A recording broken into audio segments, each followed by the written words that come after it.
You found yourself homeless, jobless, your son got diagnosed with cancer, and your house burned down. I mean, just craziness. That made no money at all. What a roller coaster. Basically, they kicked us out of our own company. Really strict terms. Obviously, that hurt. So when I speak to other founders now, I'm like, as exciting as it is that somebody wants to give you money, be very, very careful. Sure. And if somebody else is going through something similar, it'll be okay. Hire fast, fire fast, right? If you let somebody stay who's not pulling their weight, who's taking advantage, that can demotivate a team and really mess everything up. Yes. The world's lowest 100 gig encryption latency. And we're in the middle of a pilot with PQC, post-quantum cryptography.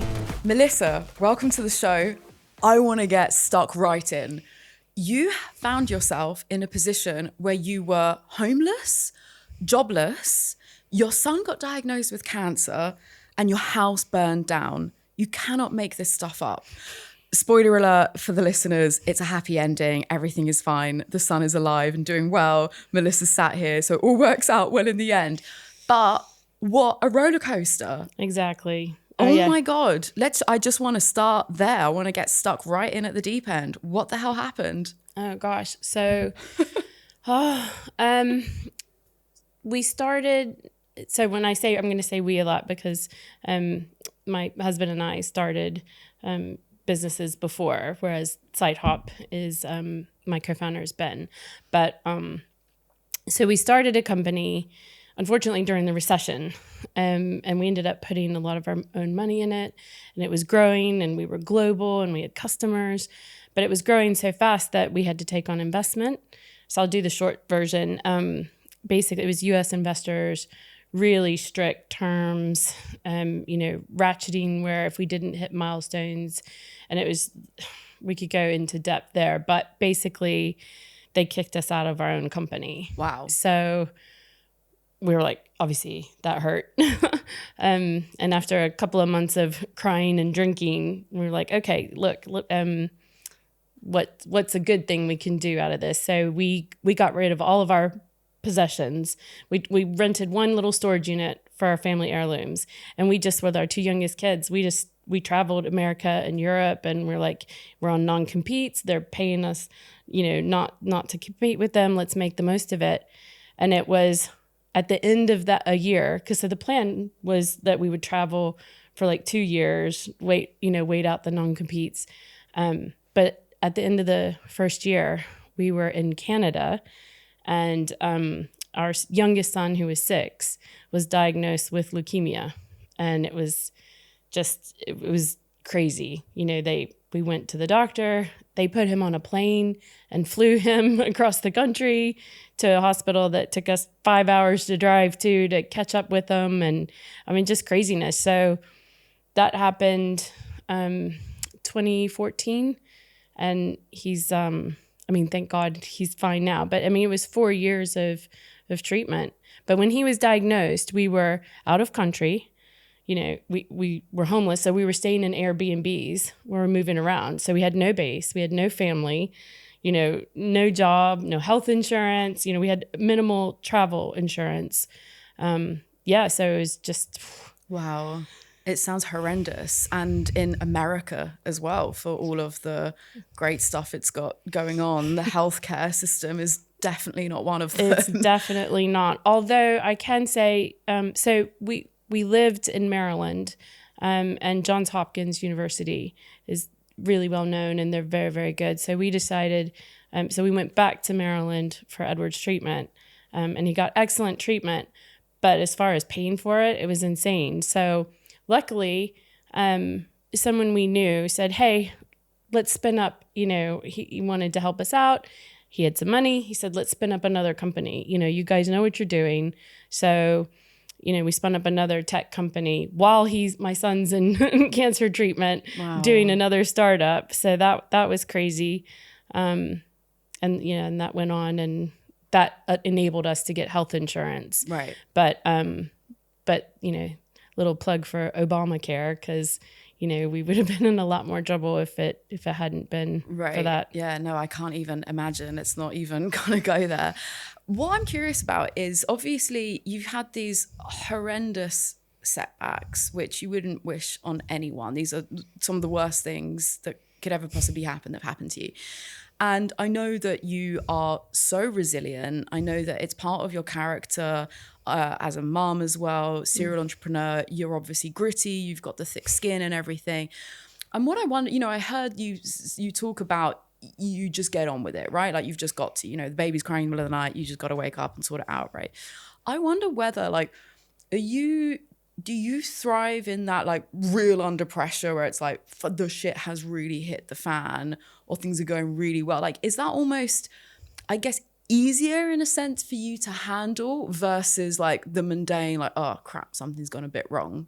Do you know what I mean? I don't know. I think my personality, even when things are going really well, I don't manufacture drama, but I don't like to sit still. I mean, even just to sit down and watch a movie, I have to be doing something else as well.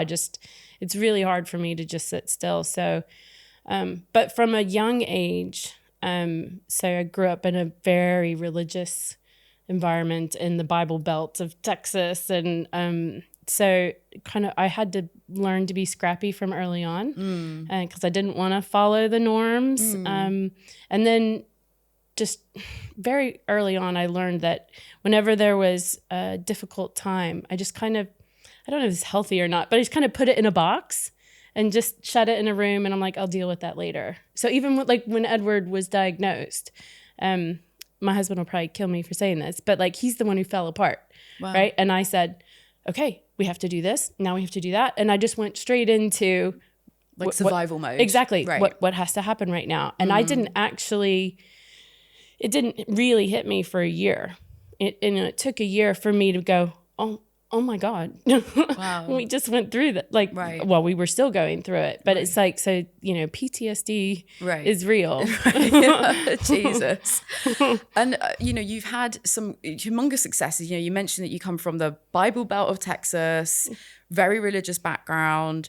I remember you saying, your dad was a bit hard on you kind of growing up and stuff as well. And we'll tell the story anyway, because I know you've got a sister and you kind of see how the same parenting, we're just kind of going back a little bit, but how the same parenting can affect one person or another depending on very, very different characters. So my sister and I, we both reacted to it differently. I kind of, when I was told I wasn't good enough, my attitude was like, I'll prove you wrong. Yeah, oh yeah, watch me, Actually, that's funny because our board, there was an issue that came up and they're like, nobody's ever done this. And I was like, watch us. And we did it. So amazing. Congratulations. So to your previous question, do I excel under pressure? I would say yes. So this definitely don't tell me I can't do something.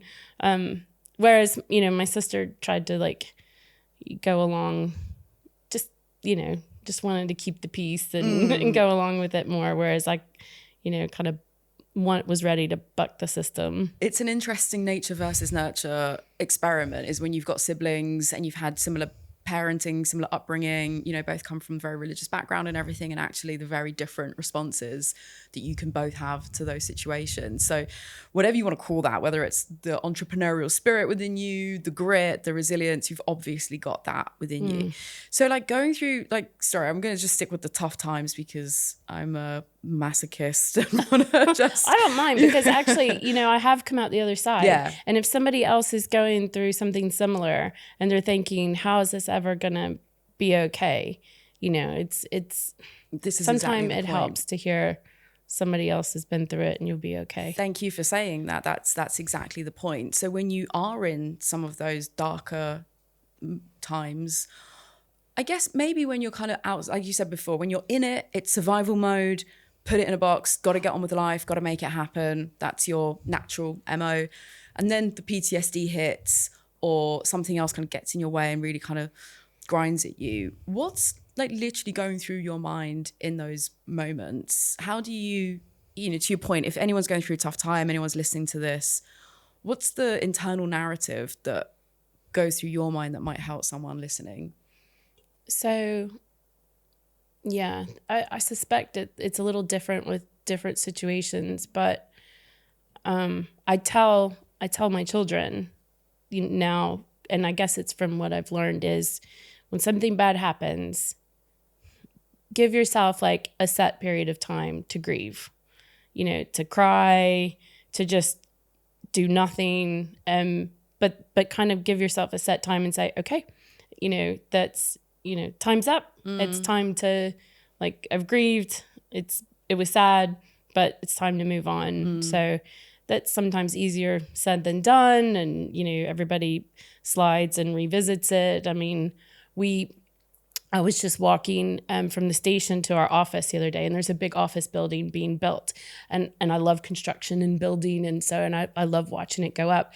And so the trigger was, they're framing it now. And I was like, oh, that's really smart. Metal framing, that's really good and advantageous. And I was like, immediately took me to my house burning down and seeing the wooden structural framework and it all burning down. And I was like, right? And it was just like, and just caught me. I was like, oh, wow, that's still affecting me. Wow. It really caught you off guard in the moment. And it just kind of hits you. Right. And you're like, okay, you're okay. Everything's fine. Wow. Like, look where you are. Look what you're doing. Yeah.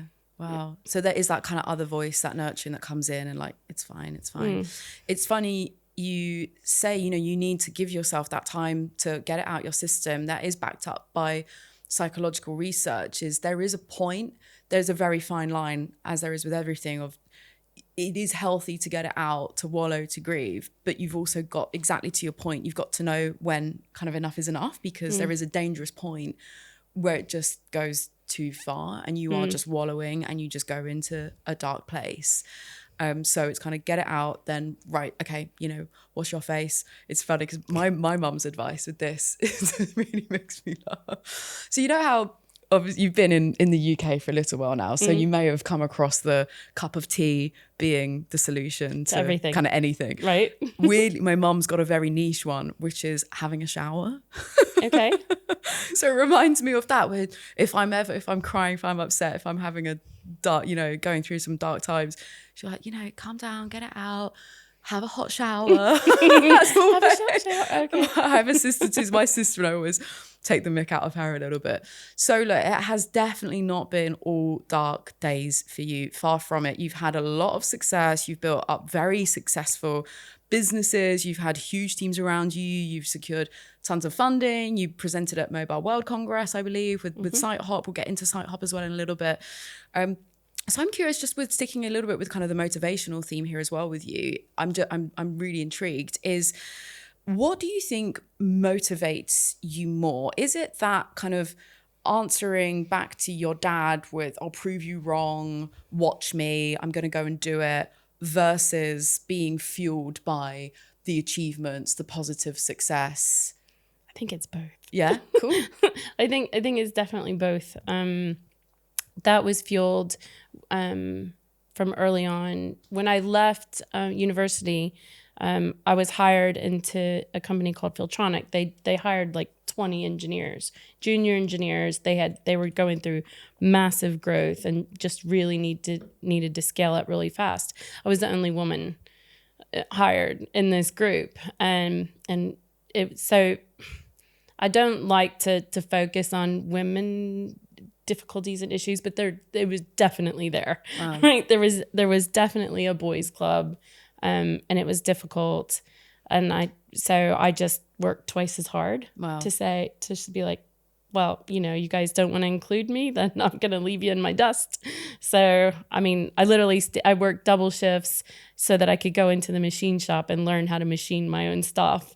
So it's like, because we had prototyping and hands-on in the lab, and that turned out really well, and that was really fulfilling. So I was picked to lead a big project that went on to we made 100,000 of one of my designs, and that was amazing. So and that's where I got a lot of my experience for the role that I'm in now. So it was a little bit of both. It was a little bit of, I'll show you, but also the gratification of achieving and accomplishing and doing something new. So it was a new technology as well. Sure. So, and then, taking it to market. So that was a real meritocracy with that one. And so, I mean, I know you don't want to kind of, harp on too much about being, women in business and everything else. I know that, that there are issues. There are, I mean, besides just, the fact that you are an incredible female founder in tech, you're currently the founder of a cybersecurity business. You interned at NASA back in the day. So you've always worked, or it seems, you've mainly worked in very, very male-dominated industries, right? Like NASA, cybersecurity. Your background, we mentioned you grew up in the Bible Belt of Texas as well. Yeah. So even that, culturally, gender, you've got these things that are really stand in stark contrast with each other. So how did you get into it? Was it just a natural interest? So I think that's a good question. I've always liked math and science and creativity. So and I like to draw and paint as well. So when it came time to go to university, I was going to go into the Army because we didn't have money to pay for university, and obviously if you go into the military, they pay for it. But they weren't in heavy recruitment that didn't work out. So I had to put myself through university. Wow. But I was like, am I going to be an art major? Or I'm going to be math and science. And so I started with art, actually. Oh, wow. Loved it. Absolutely loved it. But I quickly realized, I'm like, I don't want to be a starving artist. Like, as much as I like doing art, I actually want to, I'm very ambitious and driven, and just the art stuff wasn't moving fast enough. So I kind of always like to move fast. And so transition more into kind of the STEM, science, tech, maths.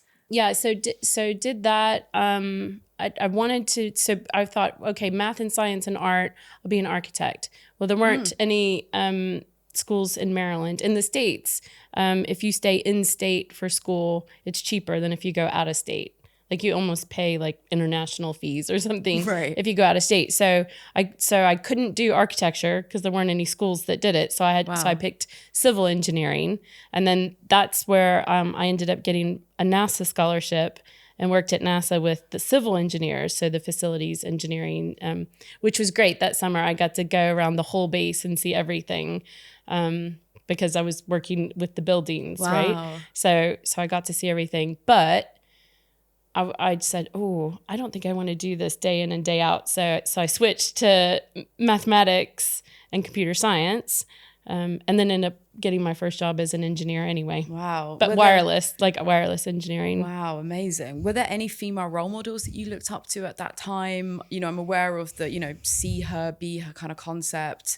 You just kind of followed your interests. Yeah, no. I mean, in the engineering classes, I was the only woman in the engineering classes. When I switched to math and computer science, there were more women than in engineering. But then I ended up working as an engineer. So it was really nice. I was there, I think, 1.5 to 2 years at my first job before the next woman was hired. Wow. Eventually. Yeah. So it was great. So it's like, even then it was like, come on, I'll help you. I take you under my roof. Yeah. I love, there are more of these unsung heroes that are being unveiled now as history is being, we're finding out more of the truths, and an icon who I think is incredible is Hedy Lamarr. Do you know her? Mm-hmm. And she, for anyone who hasn't heard, she's a Hollywood film star. Brilliant. She's drop dead gorgeous, but she was also the inventor of the technology for GPS, laid the foundation for the tech and Wi-Fi, like really pivotal in the tech that we have today. But because she had good looks on her side, it was the acting and the film star career that got her the attention. And she goes down in history as more famous for that as opposed to all these other amazing things.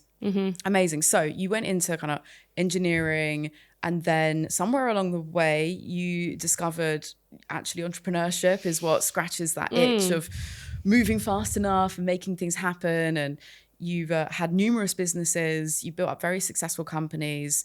So let's kind of you kind of recap a bit of that. So was it one company you had? Was this one that you were squeezed out of? So before? I left.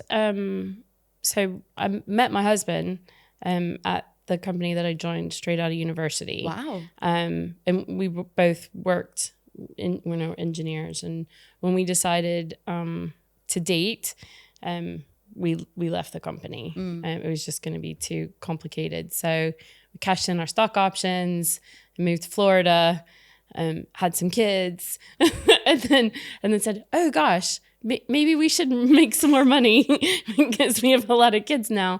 So that's when we said, well, actually, I take that back. We decided when we went down there, because like I said, we can't just sit around and do nothing. So kind of technically we were retired early, but we started a video production company. Yeah. So, which was so fun because like I said, is like, I like art and painting and visuals, and my husband is very musical. Right. So he plays lots of instruments and was in bands and Good then combination. Yeah. And we brought in his nephew and we did video production for a couple years, like 6 years. Wow. And that was so much fun. By the way, I think it's hilarious that you both left the company because it was too complicated to work together as colleagues, but actually go and set up a business together and be co-founders. Well, you know what it was? It was the whole, because I was doing so well, everyone was saying, "Oh, she must be sleeping with them." Right. Yeah, So that must have pissed you off. Oh yeah, totally. Right. And so when we actually did decide to date, it was like, I don't want to deal with that. Right. Fair enough. So, which is that really fair? Yeah, that's No. annoying. Yeah. But because I was starting to really do well at that company and move up, and because I fell in love, I had to stop it. That's annoying. Quick fun fact.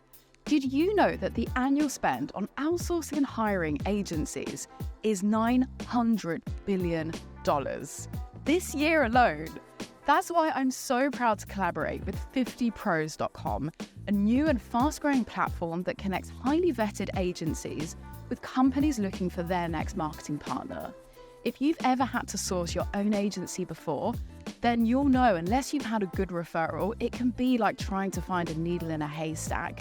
That's why with 50pros.com, they provide you with a curated, vetted, no-noise directory of only the top 50 firms within 50 categories. Head to the link in the show notes, 50pros.com, and I really hope this helps you get it right with your next marketing partner. All right, let's get back to the show. So you did the video production company, did well, you did that for 6 years. Yeah, so we did that. That made no money at all. That was more fun. We did lots of charity work. And donated our time and things for schools and other charities. And then, but during that time, we had some kids and joined our families. And so we said, we should do something else because we could see the recession was coming too. So this is like 2008. Yeah. The big one. Yeah. So especially huge. in America. Yeah. Huge. So we decided it was a great time to start a tech company. Then the recession got really bad. So even when we got our first order from Motorola, and took it to the bank and said, okay, we'd like to take out a loan so we can build this product. They just laughed at us and said, there's a recession going on. So we ended up investing all of our money into the company, and it was growing, and we had multiple locations around the globe, and we had manufacturing in the States and manufacturing in China, and then we had to take on investment, and it's a shame because it's actually one of our friends who was buys and sells banks for a living, They were he went an into investor. He's the one who came in and invested. Wow. And went into deal mode and just it was awful. It was really, really bad. Wow. So when I speak to other founders now, I'm like, as exciting as it is that somebody wants to give you money, be very, very careful. Sure. It's interesting with various conversations with amazing resilient entrepreneurs like yourself who've been through some of the worst, as is your case. And the things that have hurt the most are often those emotional, I guess, betrayal, for want of a better word, when it's somebody, it's more of a relationship thing, right? So in your instance, it's a friend who invested and then went into deal mode and then that all turned ugly, or whether it's thinking you could have trusted a co-founder. There's various different stories, but they have that common theme to that. So is that what happened? So your friend, you sort of knew him in a different So yeah, way, I mean, our and families vacationed together. Wow. I mean, our kids were, in the same classes, and so to have that turn so sour, and I don't know, I suppose that's why they say don't get into business with your friends. Yeah. And so this was the scenario where they ultimately pushed you out of the business. What was the reasoning to get the What was the founders out? mechanism? Yeah. Or, how did that happen? Yeah. So greed, I think, actually. The contract was, it had provisions in it to ratchet back equity if we didn't hit certain milestones. Right. And I think I think some orders were held back so that the milestone was missed.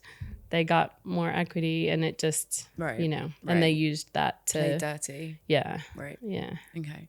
But it didn't knock you so much to kind of never go back into business again or go out and get investment? Oh, no, I definitely drank for 3 months straight. I mean, to the point where I was like, I don't care if I go to rehab. It hurt a lot. It was really, really, really hard. Wow. Because like you said, it was something that we'd put, I lived and breathed it. Put everything, not only all of our money, but all of our effort and our time and our heart, and to have someone that you were friends with be the one to, it's like, really? What? That hurt. But it was, finally, luckily I was able to kind of pull myself out of it and say, okay, look, snap out of it. Wow. This is not how you're going to live the rest of your life. Go and show them, just, turn it around. So you do not let them beat you. Right. So you needed, your grieving period there was in that instance happened to be 3 months. I need to just process this, wallow, whatever you want to call it. Yeah, all of that. Yeah. I did all of that. My poor kids. To help. Oh my goodness. Jesus. And then so you pulled yourself through. So was it just a case of, okay, like got out of the system, pulled through, and so this is what I was saying, you've gone on to found other businesses, raise investment, you've gone through that again. So I guess it's a case of you've got the scars, learn from them, pick yourself back up, dust yourself off again. I don't know how you do it, Melissa. I don't know how. I feel like I want to ask you the same question in 10 different ways. No, that's fine. Being an entrepreneur formidable. is so exciting. We're building something, and especially in high tech stuff, you're doing stuff that nobody else has done yet. You're solving a problem that hasn't been solved yet. So, and it's, and now, I feel like I'm really in my element now because it's like, I just turned 50, all of my, I keep saying that. I said I was going to turn 50 for like the year leading up to it because I knew when the day hit, I was going to fall apart. So that way, if I'd said it for a year, it didn't matter. So I'm still saying it because I don't think I'm going to turn 51. I'm just going to stay 50 and that's it. But anyway. I just turned 50 12 years ago. Yeah. It's just, that's exactly what I'll say. Yeah. But it's like all of my experiences and all the things I've learned. And, I even want to say to the junior engineer who's sitting in the lab doing the same test over and over, and you're thinking, what is the point of this? I can look back at when I had to do that and be like, I see it now. I see why that was important. I see how I could have done it better. And, but then I can use to teach somebody else. So it's just, it's all coming together. Building something, teaching people, having fun along the way. Why wouldn't I want to do it again? You got to remind yourself of that. Well, at least I think to have fun along the way, because it's easy to just get, pulled into all of the crap. But you mentioned just on that comment there about, being able to teach others, nice segue into team, which is what you're great at and you talk about a lot. So I've got a few questions for you there in terms of team management and getting the best out of people around you. So I guess starting with hire fast, fire fast, right? Hire and fire as quick as you can. So I've heard you talk about, if there is a, whatever you want to call them, rotten apple, or you see things aren't working out, there's one kind of toxic, you think they got to go. It's not an easy thing to do. No, it's not easy at all. I guess 2-part question with that is, one, how do you recognize that it's definitely like, no, okay, they've got to go, as opposed to, maybe give them another chance? And then B is, how do you go about, do you kind of action it as quickly as possible? So again, unfortunately, I kind of learned from seeing it done incorrectly before, right? And seeing what the result is. So if you let somebody stay who's not pulling their weight, who's taking advantage, people are like, oh, well, if they're, if she's not going to do it, then why should I have to do it? It can really mess everything up. So it's a little bit easier to deal with it when you see that it almost broke the company before in the past. So now it's I feel a little bad. So I said in one of our interviews to hire new people, I was like, you come and work at this company because you want to move things forward and and go and have fun. If you're thinking you're going to take this job and be able to sit back and coast, just don't. I was like, oh, maybe I shouldn't actually just come out and say that, but you're better off being clearer, right? Especially up front and in the interview, just like, this is the way it works. These are our values. This is what we expect. This is what we don't tolerate. I think you're better off just being clear about that, and people know where they stand. I think it's worked out well. We have such a good team at Sitehop. Everybody is, I hope everyone feels valued. I think they do. But because we hire people for their skills, and then you let them do it. You let them do their thing, and you make sure that you just get out of their way. What do you need? Like, this is what we need you to accomplish. What do you need to get there? And I think, when people see that they're growing and that they're contributing and see the results and it's starting to pay off, it's really fulfilling. So when you have someone come in and they're not doing that, and they're slowing people down, and they're, getting in the way, and then, so you have to, that can demotivate a team. So unfortunately, you have to bite the bullet. You just have to make the decision, because we're moving so fast that if there's anything like that going on, you just have to say, I'm sorry, it's not working out. Yeah. What I take away from that is both the good and the bad, in terms of having great hires, keeping out their way, letting them fly, and minimizing the bad eggs, if you like, is the interview process. You're just mentioning about being really clear, this is where we stand. Am I correct in that interpretation? Is it very much like early on, do what you can to make sure that you're qualifying the talent before it gets kind of further along? Yeah, it's luckily we've made mostly good decisions. And I have to say, Ben, my co-founder, he's the CTO. He's amazing. I mean, our technical team, don't get me wrong. We're just now building the ops team. And luckily, I've been able to hire people I've worked with before, so I already know they're good. Great, okay. But Ben does a very strenuous tech interview. So we do a first kind of, do they fit in the culture? Are they going to fit within the rest of the team? And then they do another interview that's very technical. And so if they can get, but he's very kind on one hand. So he's very knowledgeable and will challenge the tech team. But he's also really good at explaining things. So there's whiteboards all over the office, because Ben will jump up and be like, okay, let's explain it like this. And he'll draw pictures and he'll take the time. So he does that in the interview process as well. Great. So, and he's done a really good job. Amazing. And you are a mum of 6, is that correct now? Yep. How does a mum of literally half a dozen humans oh my goodness help you be a better manager, sticking with the team subject? Has it taught you to be more patient, I would imagine? Oh yeah.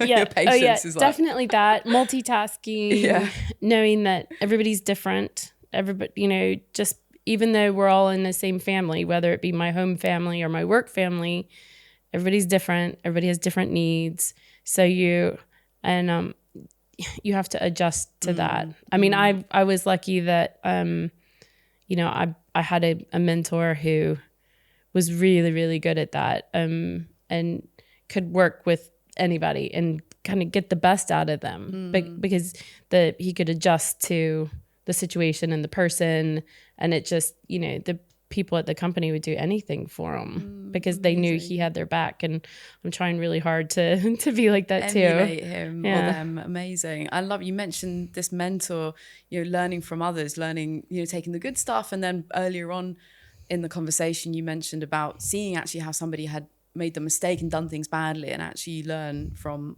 all of that, right? It's what you take with you. So bringing it into more kind of present day. So you moved over to the UK and now the founder of Sitehop, which did I read something about it being kind of record breaking, like latency, like the fastest? The world's lowest 100 gig encryption latency. Yep. Thank you. And we've now we're in the middle of a pilot with PQC, which post-quantum cryptography. Is running at 100 gigabits per second. Wow. So that's, obviously quantum computers are big in the news now. Right. I mean, AI has been new, but quantum's really starting to come up and people are starting to push it.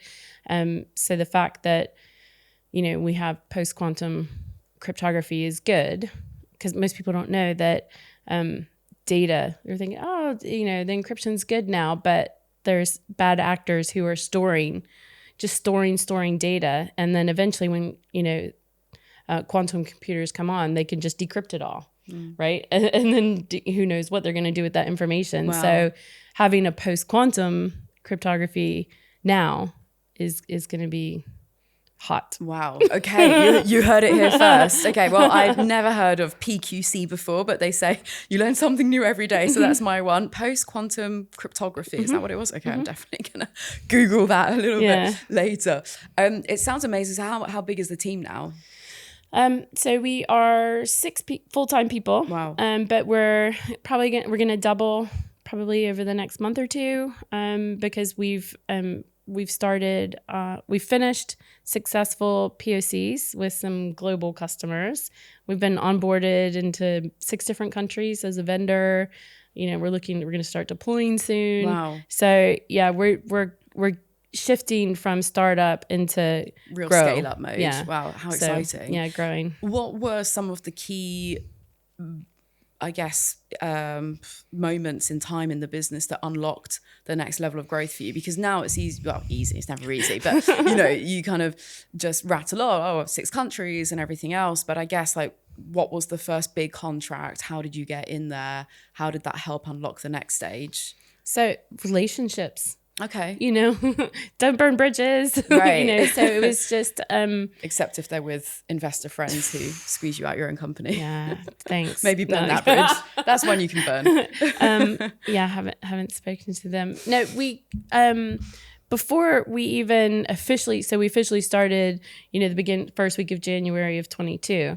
But in December, and I'll never forget, Carl was wearing this horrible Christmas sweater with lights, but he's brilliant, and he was the ex-CTO of one of our customers, and so he made an introduction. So first of all, he listened to us.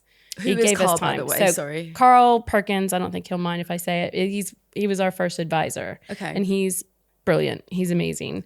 Can I just jump in here as well? Sorry for a second. I'm also you say relationships. I'm curious because obviously you're from America, moved to the UK. So how did you go about developing a network when? Because I talk to everybody. Right. Okay. It doesn't matter where I am. I will literally talk to anyone. Great.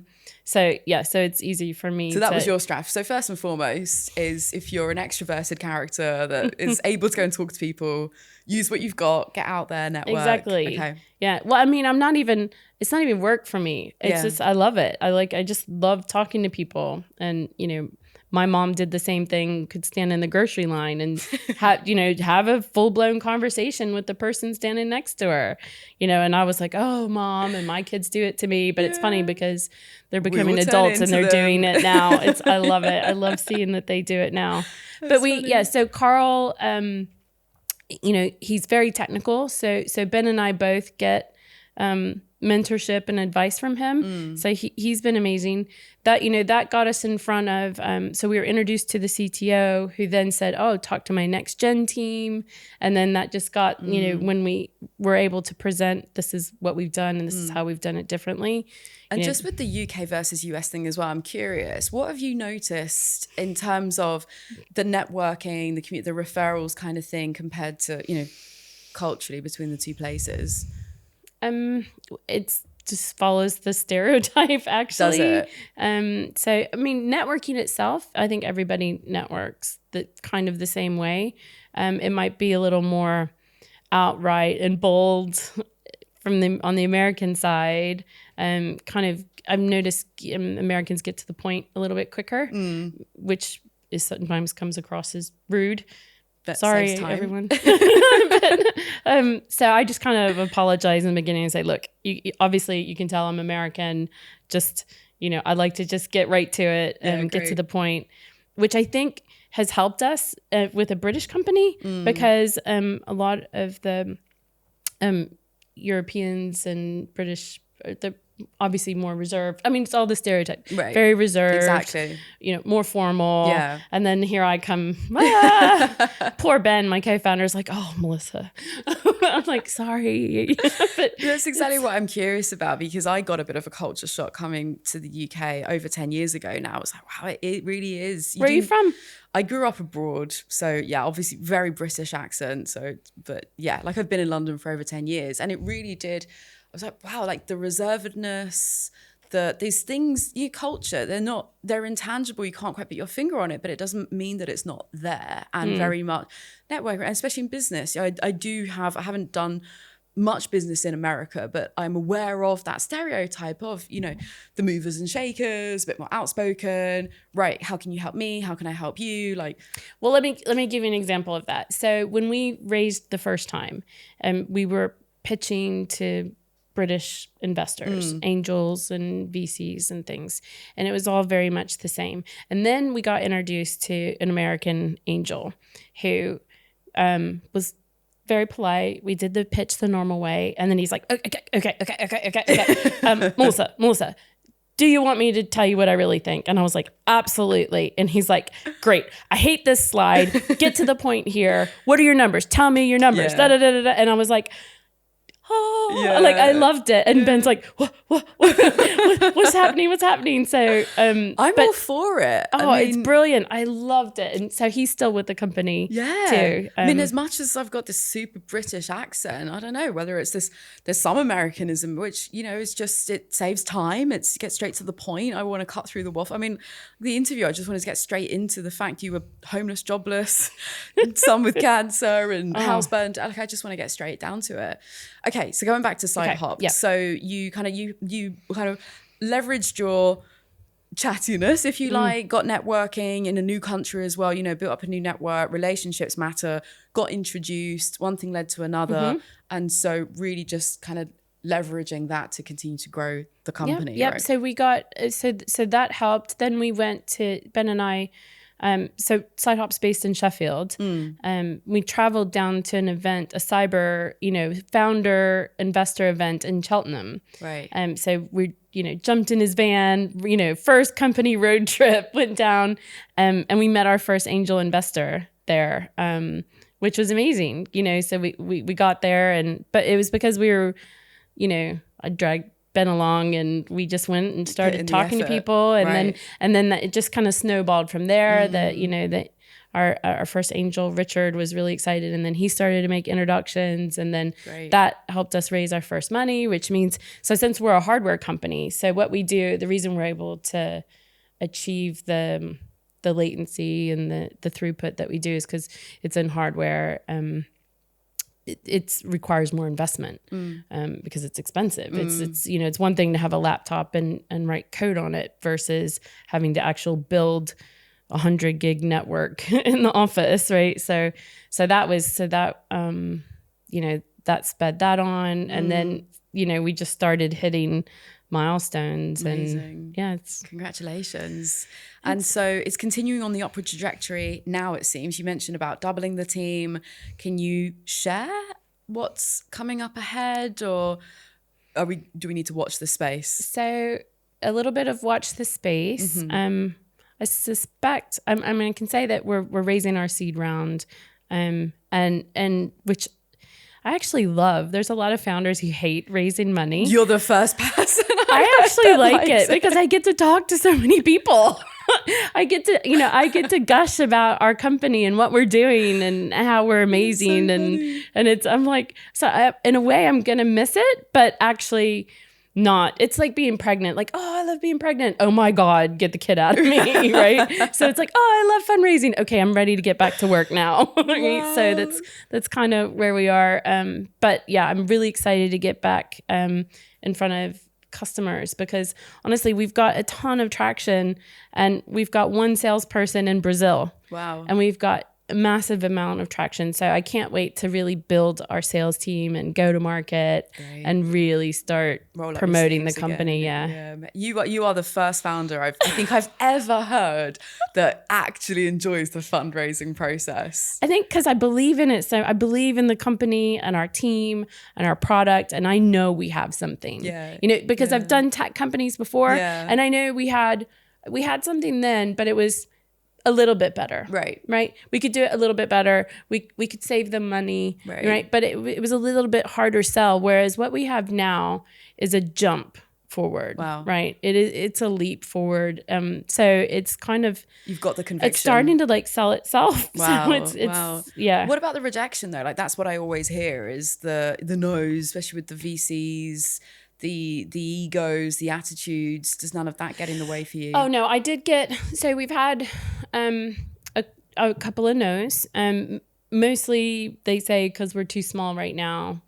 That could just be polite, but that's fine. But there was one note. So there was one that I was really, really wanted. And they politely said no, not yet. But that one, for some reason, I'm like, oh, I'll show you. I'm like, you're going to regret that. I won't say who it is.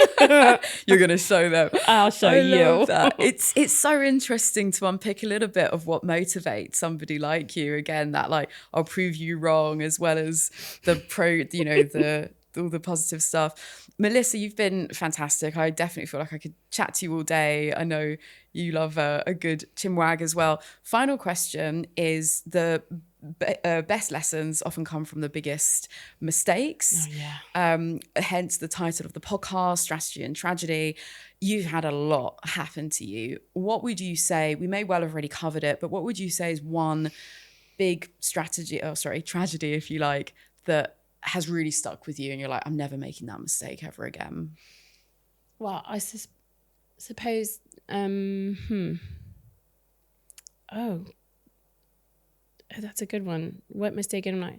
The biggest one, and it was actually a couple little ones, is be super careful with contracts. Okay. And so as a founder, a startup founder, you're excited about your product and getting to market and not so much looking at the contract. But I know from experience that can burn you. Wow. So I may be spending too much time on our contracts right now, but I'm going to make sure that's right. So with good reason. Yeah. So it pays to maybe invest in a good lawyer to look over the contracts. Yeah, which we've done. Okay. So I would, even though you think, oh, I'll cut that cost, don't. Okay. It's your business. Right. Okay. Brilliant. Well, on that pearl of wisdom, thank you so much for sharing that with our listeners. Again, an absolute pleasure to have you. Thank you so much, Melissa. Thank you. It's fun.